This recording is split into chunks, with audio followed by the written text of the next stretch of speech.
But I wanted to talk a little bit about kind of that you mentioned you said to Aaron, like, have fun, whatever. He's like, I haven't slept and they're having a good time and whatever. And I wanted to kind of circle back when we talked about a little bit last week because it leads into my last point for today. And that's the taking things too serious kind of thing. So up for a lot of these guys, and if you played at higher levels, you play with certain players, you know that hockey players like to go have their fun.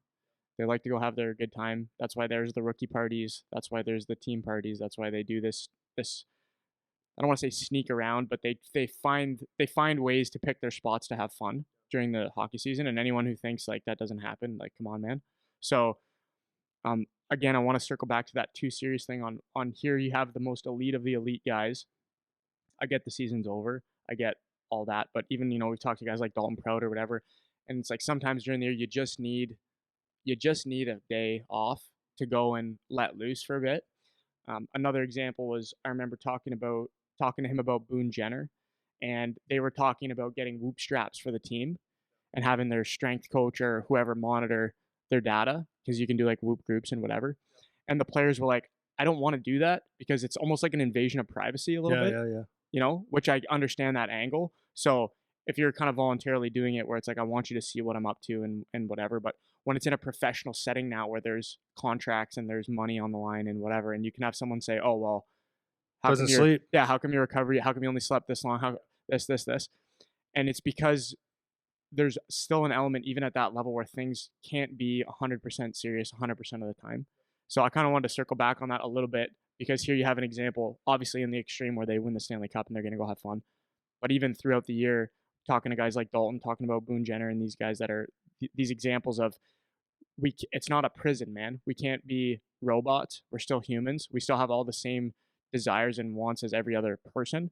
It's just our bar has to be a lot higher on a daily basis because we have to be in the elite of the elite and able to compete at the elite of the elite levels. So I don't know if you have any thoughts just like on that element of it, where even at the highest levels you see I mean, you've worked with so many guys too, where like they come over in the summertime when they're training. You guys hang out in the backyard for a bit on a Friday night or something. So kind of what are your thoughts about that? And then how do you relay that message down to the younger ages? Because on the one hand, it's like you need to be as dialed in as you can be. But then on the other hand, it's like, it ain't that serious. Yeah. Like, No, and where's the line, right? it's a really hard line, and that's where I try to guide my son the best that I can, or players, right? And but the one that I care about the absolute most is my son, right? And it's conversation after conversation, and basically he decides that, like when he was getting drafted in the OHL and the couple years that he's played in the OHL, he decides what his summer needs to be or what his winter needs to be. And that's it comes from them first, because like the one thing that I know is for sure true is the more that you put your thumb on your kid and try to control the things that they do and you're on them all the time, it's like it'll help for a while, but it's the motivated player, motivated parent argument again, right? They don't live in the same house most of the times.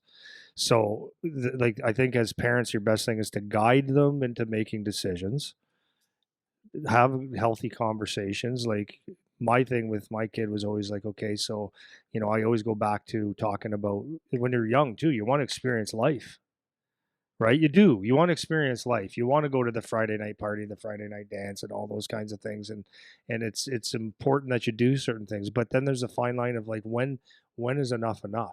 So like for me, and I'm not saying I'm perfect or I'm necessarily right. Maybe I screwed my kid up by doing this, but that the Friday night dances was one of the first things that came up when he was 13, 14, and I said it's fine. Now, as a parent, my mindset was it wasn't you need to have a good game on Saturday, and if you stay up till 11 going to a dance, then you're an idiot and you're ruining your hockey career. That's not what it was.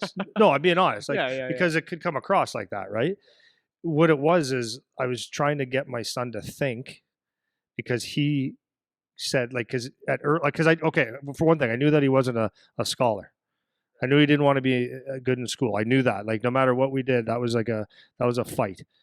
So he said hockey is what I'm serious about, and he was fairly good at it. So when he said, okay, like all the kids are going to the dance on Friday, I'm like, yeah, okay. I said, that's cool. I said, what's who's all going? He goes, like everybody. I said, okay. So what do they do there? So I just asked questions. I said, okay, so you want to go, and like, what do you have this weekend? Let's just see if that makes sense. So then he'd say, well, I got to practice Friday or whatever. I can go after, and then we got to go out of town to London, let's say on Saturday and the Sunday. He goes, yeah, maybe it's not a good idea. Oh, it's up to you. You can go if you want. And then he came to the realization after that, a lot of the kids that were there, they're just being kids, right? And it wasn't missing anything. So, so he learned at a maybe an early age that pick your spots, right? So because you have to have some fun too. So then when he picked the spots, he had some good times. So it was prioritizing, and that's really all it ever is. And like guys in the NHL, well, my son this summer, okay, so he got home. He got home. It was the first weekend, and it was their opportunities to go and have a ton of fun. But there is opportunity every weekend. Like if he was taking every opportunity to go have fun, or start July is next week, so he got home early April. He would have had probably 8, 9, 10 weeks of partying or doing things that weren't the best decisions for him. So I'm happy and I'm proud that and it's not us. He picks his spots of where he wants to go, and now he's looking at his schedule. He goes, maybe I have one weekend too much planned. It's not even a bad weekend. He's going to Florida to watch a concert, right, with some boys. But anyways, the point is you have to have fun. So and you have to be serious. So it's such a fine line. So I think as parents and coaches go through this, I think it's just about asking questions, and the kids are going to do what they want to do. Because at the end of the day, if you put that was my point. I'm coming full circle 8 times here. So if you put your thumb on them too much, when they move away, as we said this before, when they get away from the house or when you're not around or they're at someone else's house, then that's when they go, okay, no one's watching, boom, go nuts. So if you can get them to critically think as they're growing up, at least make decisions, and sometimes they're going to be right and sometimes they're going to be wrong. But if you're making it for them all the time, then they don't know how to make a decision. They don't know how to dial it in, right? So now when the kids go out of town, or when they're pros or whatever, it's like those opportunities are going to come every single day, every single weekend. There's always there's always something out there. Could be a lunch at a place you shouldn't be at, or food that you don't want to eat. Like, but at the pro level, you have to make better decisions on that, and then you have to pick your spots and say, okay, we just need to let go. And sometimes one night or 2 nights, like you said with the pro guys, it's like they go to Montreal or whatever, and they say, I don't care how I play tomorrow. I'm going out to Montreal and we're having a blast. And sometimes they have their best game, right? But you just can't do it every day. Yeah, exactly. So the thing is that it goes back to what a long sentence I've got going on here. It's all right. It goes back to like you always say too is focus on keep the main thing, and then live in the moment. And when it's time to do the work, do the work. When you have time to kick back and relax, you shouldn't be all hyped up about life, right? If you have 2 hours and you want to watch a movie and do nothing, then enjoy the movie for 2 hours. If you're going to go out, you're great at this, is that you can be so busy and then you say, well, I have a vacation or I have a stupid wedding I have to go to, but you make the best of it and you have fun and you enjoy it so it doesn't ruin your life. And so back to another principle of yours is that guys that work out are not allowed to take a day off unless they never take a day off. So guys that you're allowed to go out and have a good time if you're the guy that never goes out and has a good time. Because when you do, now you can enjoy it and it's okay. Because, back to a book I read, what's the name of it? The